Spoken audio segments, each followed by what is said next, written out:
Want to make kids yoga fun without the hours of prep? I build ready-to-teach lesson plans so you skip the prep. Here's exactly how they work. Hi, I'm Tara, licensed teacher, kids yoga and mindfulness educator, and founder of the Mindfulness movement. Each week, I share exactly what I'm doing in my kids yoga and mindfulness classes. Someone asked me in the comments last week, what would I teach to a group of 5th graders? This is my tip for you. Follow your class's interests. Notice what 5th graders like. What games are they playing? What shows are they watching? What movies are really interesting to them? And craft your lesson around. I personally love teaching themes like this because it also gives me some walls in the planning and preparation stages of my office time, right? I have so many ideas. They're constantly popping into my brain. It makes it hard sometimes, if you know, you know, to focus on one idea at a time. So a theme gives me some parameters to hold my ideas inside of and then make my plan from there. So if you're coming up with your own themes, try this. When working with a new group of kiddos, I like to always start my classes with a get to know you game. Just like you would in a traditional classroom setting, if you're a teacher, you know, you want your students to feel really safe and start to engage in a community atmosphere when they come to your classes. So what I like to play first with a new group of kiddos is actually with a yoga and mindfulness tool that I know you probably already know about, and you probably have it. If you don't, I highly suggest getting a breathing ball or a Hoberman spear, I believe is how you say it. This is an essential tool for yoga and mindfulness teachers, and I've noticed that a lot of kids actually already know about this. They have it in their classroom or at their therapy office or somewhere else they've actually seen this before, so it works really well. I always introduce my class by explaining who I am, of course, what we're going to do in my class, and then I say, let's take a little time to get to know each other. So my name is Miss Tara, and I will teach them how to use the breathing ball. I'll say, take a deep breath in, exhale, let it go. My name is Miss Tara, and then I will pass the ball to the next student. This is fun because kids love the opportunity to throw something. The students are excited to use a prop and get their hands on something. So when it's their turn, they repeat that by breathing in and out, saying their name and passing it to the next friend. This is already teaching us how to use our belly breathing, right? We're already starting to create that class climate that we really want to inspire with and we want to have for the following classes. And it's a great opportunity for everybody to just be playful and get involved. Of course, you could make this a million different ways. You could have them hold a yoga pose while they breathe. You could give them a little challenge to try, like, can you do 3 breaths instead of 1? Can you breathe in, hold it for 5, and close for 2? You can do all kinds of different things, but that's a little tip of the day, a little introductory get to know you game that I know your students will love. Once I've gotten to know all of my students' names, we are going to warm up with another fun breathing exercise that fits along with our Mindfulcraft. You guys, I am so proud of how these turned out. So, when you purchase this bundle, if you choose to, you will get a plethora of things to help bring your yoga and mindfulness class to life under the Mindfulcraft theme. One of those things is going to be these breathing cards. I used the tools from the Minecraft game and some finger tracing to really bring this breathing exercise to life. So, for example, this one is the compass. Students will start on the start arrow, take a giant breath in, exhale, let it go, as they trace the shape. This one has the power of giving direction, of course, because it is a compass. Each one of these cards comes with its own tool and then a mindfulness power that it can activate. It says, this power helps you find your way even when you feel lost or unsure. What I absolutely love to do on a lot of my cards and in all of my classes is build community. And we are going to build that by making sure we're engaging in meaningful conversation. This is a huge purpose in my yoga and mindfulness classes. So on the back of these cards are actually a conversation question that goes with the mindfulness tool and helps kids really get to know what this means in yoga class and then outside of it too. This question says, when was a time you didn't know what to do and what helped you find your way? Amazing question, right? It fits the theme of the compass. It helps them really get to actually know what this looks like in their lives, and it just deepens the meaning even further. I love these. There are a lot of cards that come with this. Fantastic. You could always print doubles if you have more students than 10. The great thing about having a bundle like this is that you get them forever, so you can print these as many times as you like. I always laminate mine just because it helps with longevity and it gives them, you know, a little upgraded appearance. These clubs for me are going to be kindergarten all the way through 5th grade. Whoa, huge developmental gap there, huge difference in ages. I'm going to be utilizing a lot of teaching strategies to make sure that everyone is having a great time and being pushed to their full potential. Here are 3 quick ways of how I keep my classes fun and inclusive for all of the ages that are going to be taking my class. One of those is to make my older students leaders.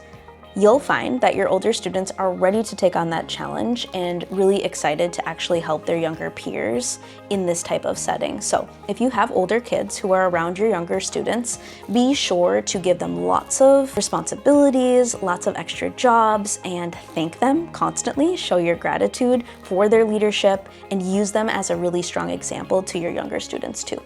The second way I make it fun and challenging for all ages is by really watching my students. You'll find the more you practice teaching, the more you can step back off of your mat and really teach. You know what I mean if you teach adult yoga, how at first, when you first started teaching these classes, you felt like you had to do every single pose. You had to show every single thing. You had to do every breath with your class. That is very valuable and it is one way to teach, but I found that with years of experience, you actually feel more and more confident in your voice and the way that you teach, that you're able to step back and truly be a witness to what your students are doing and then teach exactly to that moment, to those students, right? So when we do this, we're able to say, all right, we've got a 5th grader here and a 1st grader next to her. How can we start to foster a connection between those 2 students where they can help each other? So you can really challenge that older student to maybe hold the hand of the student next to them in balancing challenges, or maybe do it on the opposite leg than the one that's dominant for them. So instead of the right leg, they're doing the left and vice versa. You can also add in little twists like, but can you do it with your eyes closed? Or can you do it while singing the ABCs? How can we start to foster a connection between those 2 students where they can help each other? So you can really challenge that older student to maybe hold the hand of the student next to them in balancing challenges, or maybe do it on the opposite leg than the one that's dominant for them. So instead of the right leg, they're doing the left and vice versa. My third way that I make it fun for all ages, I think is the most important, and that is by being an example yourself. You are the oldest person in this room, I would hope, as the teacher. So you are embodying a childlike energy in order to meet your students there and to create this magical environment for learning. I took a teacher training back in college where they actually told us the quote, I'm gonna get it wrong, but it was something like, I'm willing to act like a fool, but not be treated like one. I hold this with me though whenever I teach groups, because I think about how it really takes being silly, being playful, being truly immersed in the experience of whatever world you're creating in your class. In this class particularly, we're doing the Mindcraft world, right? The Mindfulcraft environment. We're really gonna buy into it ourselves. And this is going to help our students feel all the more excited about the class. And it's also going to help your older students be like, look at her. I have a great example of this from summer. I think there was a camp that there was one student who was way older than the other kid. When she first got to camp, I could tell the first day or two, she was like, oh, is there gonna be any other 5th graders here? And she kind of was hanging by me on the playground. And then in class, you know, I made sure to like go over to her quite often and make sure that she felt challenged and that we were having more of that older discussion and conversation between her and I than maybe the students around her were. But you guys, like magic, throughout the week, I noticed her really start to embody her childlike energy again, and it was absolutely magical to witness as her teacher, because I had some time for like dramatic play, because it's so important at these ages and kids are not getting enough of it in school. I've noticed this, we're not giving kids enough time to play, so I'm creating the time in my clubs, in my classes, and my camps for sure. She was literally begging me. Each day she would come up to me, she'd be like, Miss Tara, are we gonna have time to like play again? Like to do that thing where we like get the candles out and like do the flower shop game and stuff? And I was like, There she is. She's finding her childlike energy again, and she's starting to really interact with her peers in ways that she knows how to do, right? From her earlier development, she knows how to do those things, and there is something so beautiful and creative about creating a world where students can come back to that, because we all know it starts to glimmer away way too fast. As adults, we're not living in that childlike energy. We're not being playful enough to really get into our creative space and make space for our younger self. So it's important with your 5th graders and your older kids to invite them into that space again by leading by example. This will make yoga magic, I promise you. I have the most gorgeous deck of yoga and mindfulness cards for the Mindfulcraft lesson you've ever seen before. There are a ton of poses for your little yogis to try that fit the theme of the Minecraft game and even the movies. I already know that students are absolutely obsessed with these because I trialed them out at my yoga and mindfulness camp this summer, Mindful Start. It was my most popular camp of 2025, so I'll make a full video on that so you can see exactly what we did for that too. But my students in that class were absolutely in a trance when they saw these cards. For example, this card says torch balance. Squat low and place your hands on the ground. Balance your knees on your arms and lift your feet off the ground like you're floating over a torch-lit path. For the mindful moment, you'll find it in the little heart, of course, over here. It says, find your focus, feel your fire. So you could do like fire breathing. As yoga teachers, we call that Ujjayi breath, right? That will be a great thing to activate in this pose and take that learning even further if you have the time.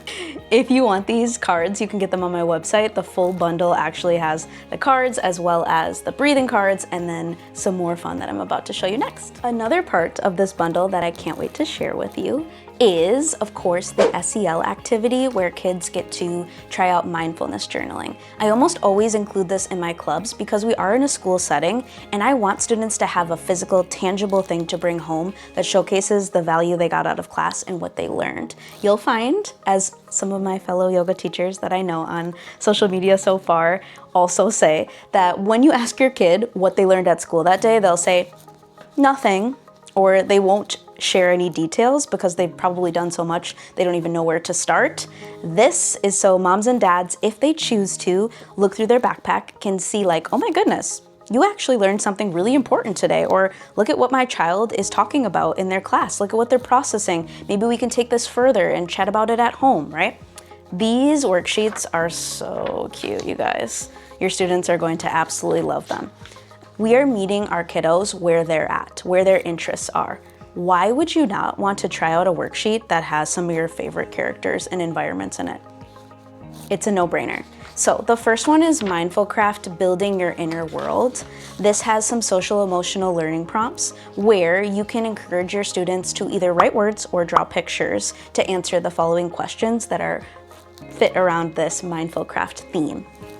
These are really beautiful questions that I know that your students will have a lot to share about, and this will help deepen that community connection even further. So I highly suggest at least doing one of these. You actually get 4 worksheets in this bundle, so you might not have time to utilize them all unless you're doing more of a camp style class, but choose your favorites or know your audience and then choose it based on that. Why I love to provide more than you need is because I've taught in classroom settings for many, many years. You will find that you are going to have students on all types of developmental levels and at different levels in reading, writing, and all of these things. You will have students who are absolutely excited about writing. You will have students who aren't.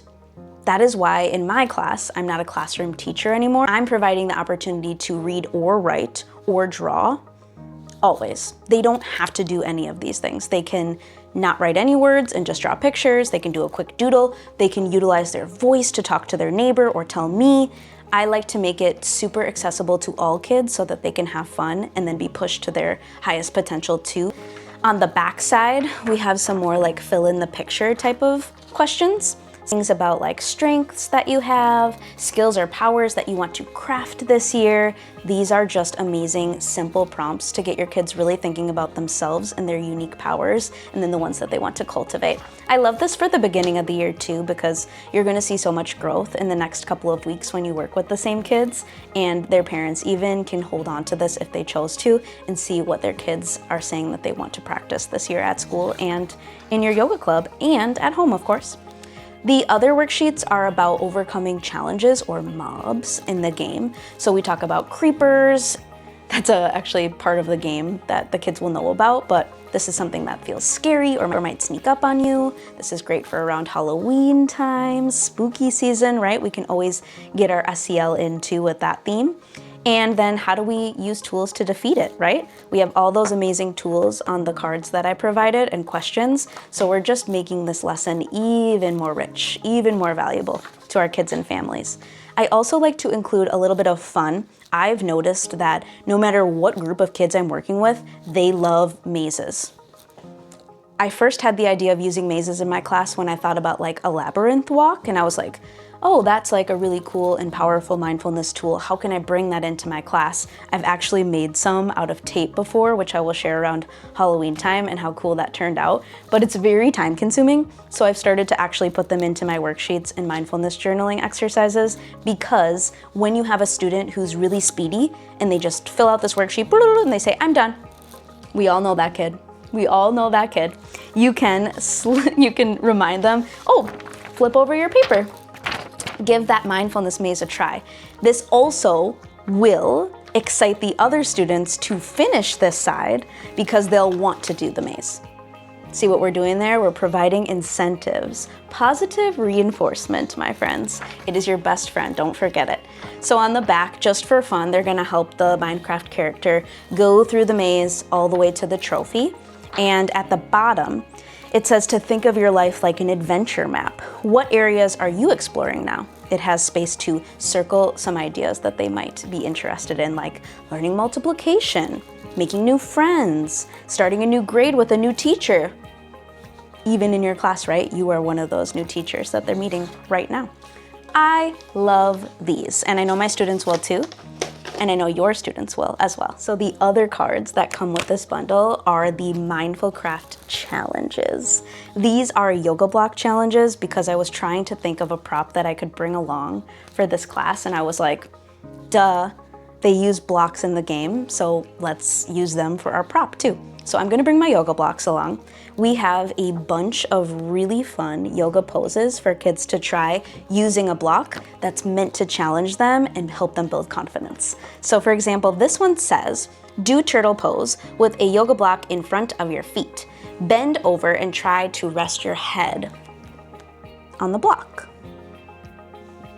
Amazing. Students get to try this. You get to encourage them as they do. It might push them outside of their comfort zone. It might not, because you'll find that many of your yogis are just excited to be challenged and rise to that challenge. So I love providing things like this because it's a great tool for kids and middle schoolers to really get excited about what you're learning and teaching. We have tons of these inside of this deck, so you can try them all. You can cut them in half. You can do a few, you can do many, but what a great way to utilize a prop. Last but not least, these are my Mindfulcraft mini games. These Mindfulcraft mini games are, I just kept coming up with so many, guys. 1, 2, 3, 4, 5, 6. 6 mini games. There is no chance you're gonna have time to play all these, unless you just did games the whole class, which you very well could. I would choose one per class. You could put this in one different one each week. You could do the same one all weeks, and then the next month, try a different one too. But these games are so fun, and I know that you're gonna love them too. So let's just say we'll do the first one. I'll explain it to you as a little freebie, my gift to you. It says Ore Mining Challenge, Mindfulcraft minigame. Hide cards under the yoga blocks. Students must perform a yoga pose or shape breath before collecting the block to mine the ore. So these are going to be so fun, you guys. You have 6 opportunities to play amazing Mindfulcraft games that are just like the video games they love, but come to life, you know? Last but not least, I have also included a full guided meditation script for you to read from for the end part of your class, if that's how you choose to run your class. I like to end with meditation because we re-regulate all the emotions, we give kids that mindful time to really slow down, go inward, reflect on the entire class as a whole, and just tie everything together with a beautiful bow. That's about 2 to 3 minutes, depending on the speed that you read it in, right? I like to keep my meditations about that amount of time just because little kids have lots of wiggles and they are carrying a lot from their school day, especially for these after school clubs. They've been in school a long time, so they might be ready to rest, and some days they might not be. This is just the best way I've found to make sure that everybody's paying attention the whole time and giving each other equal opportunity to fully enjoy the meditation. So did you find this Mindfulcraft lesson inspiring or helpful? Let me know by liking and commenting on this video. I'd be happy to hear your thoughts about this lesson plan, answer your questions, and if there's anything that you want me to cover in future videos, be sure to leave a comment below and let me know. And if you want the full Mindfulcraft bundle lesson plan done for you so you can skip the prep, look in the description below and you will get all of the mini games, all of the yoga cards, all of the breathing cards, all of those fun yoga block challenges and yoga poses and mindfulness journaling exercises too. So if you want to grab yours, the link is in the description below. I would love to share that lesson with you and help you create yoga and mindfulness magic and immersive worlds for years and years to come. Thank you so much for tuning in, and until next time, I hope you skip the prep and take care of yourself and gain some inspiration from what we talked about here.